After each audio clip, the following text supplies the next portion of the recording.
Hi everyone, and welcome back to my channel. If you're new here, I'm Hafiz, a cardiologist training in London, and today I want to walk you through one of the most common and important procedures in cardiology, the coronary angiogram. Now, you might have heard of a coronary angiogram before, especially if you or someone you know has had chest pain, a suspected heart attack, or has been told they might have coronary artery disease. But what exactly is a coronary angiogram? What does it show? And what should you expect if you're about to have one? That's what I'm going to explain in detail today. A coronary angiogram is a test that allows us to see the coronary arteries, which are the blood vessels that supply oxygen-rich blood to the heart muscle. The problem we're usually looking for is the narrowing or blockage caused by buildup of fatty deposits known as atherosclerosis. These blockages can restrict blood flow, causing chest pain, breathlessness, or in the worst case, a heart attack. So how do we actually see these arteries? Well, we use X-rays and a special dye called contrast.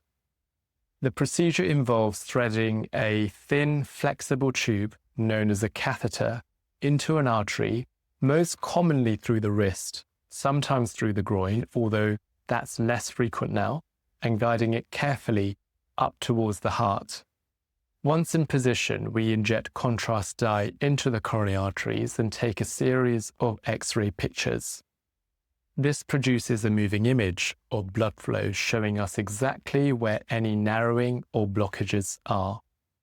For the patient, what's the experience like?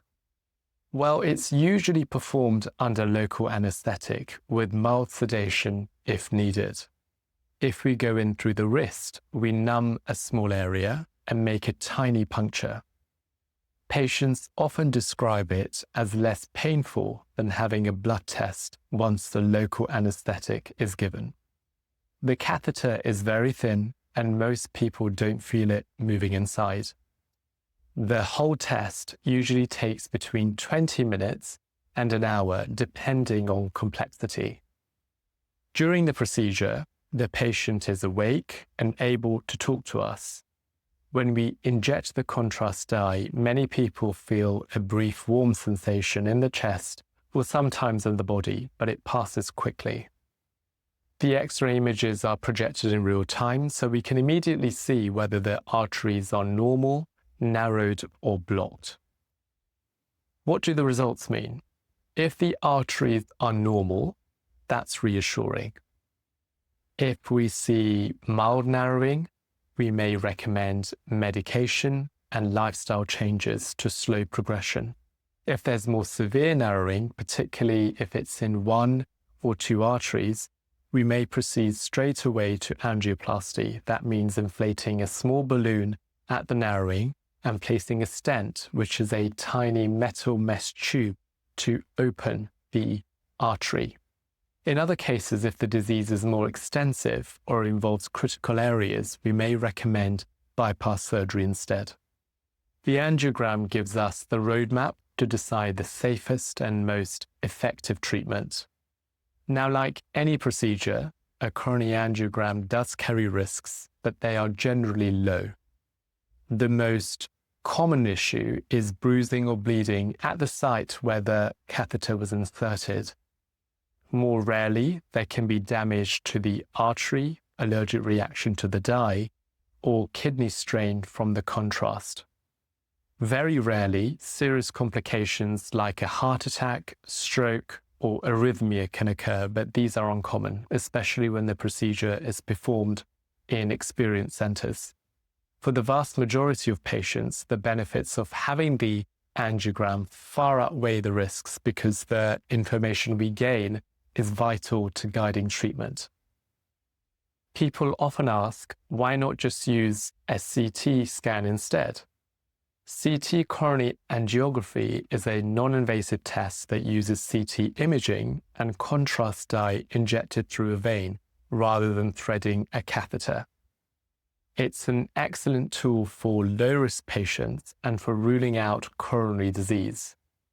But when we need the most accurate, detailed view, and especially when there's a possibility we'll need to treat a narrowing with a stent, the conventional coronary angiogram remains the gold standard. I've done a whole dedicated video on cardiac CT, so if you're interested, watch that after. Another common question is recovery time. If the procedure is done through the wrist, most patients go home the same day after a few hours of monitoring. They might notice some soreness or bruising at the puncture site, but usually nothing more than that. If it's done through the groin, we keep the patients lying flat for a while longer to reduce the risk of bleeding, and sometimes an overnight stay is advised. But in general, it's a quick recovery compared to many other procedures. From a cardiologist's perspective, a coronary angiogram is not just the test, it's often the gateway to life-saving treatment. We can identify blockages, relieve them with a stent, and prevent future heart attacks. For patients with severe chest pain or an acute heart attack, an emergency angiogram with stenting, what we call primary angioplasty, can be the difference between life and death. That's why cath labs, the specialized units where these procedures are performed, are such critical parts of modern hospitals. To put this into perspective, let's consider a typical patient's story. Imagine someone comes in with crushing chest pain and the ECG shows signs of a heart attack. We rush them to the cath lab, insert the catheter, inject contrast, and see a major blockage in one of the coronary arteries. Within minutes, we pass the balloon and stent into the artery, restoring blood flow. The chest pain eases, the ECG improves, and we've just saved a significant amount of heart muscle. That's the power of a coronary angiogram combined with angioplasty. For patients who are coming in electively, perhaps after an abnormal stress test or unexplained angina, the angiogram gives us the definitive answer. Sometimes the arteries are surprisingly clear and we can focus on non-cardiac causes of chest pain. Other times we catch severe disease before it leads to a heart attack, allowing us to intervene early. So to sum up, a coronary angiogram is an essential diagnostic and sometimes therapeutic procedure in cardiology. It lets us see the heart's blood vessels in real time, identify narrowings or blockages, and if needed, treat them straight away. It's usually safe, quick, and highly informative. For many patients, it's a turning point in their journey with heart disease. If you or a loved one has been told you need a coronary angiogram, I hope this video helps demystify the process. Knowing what to expect can take away much of the fear and anxiety.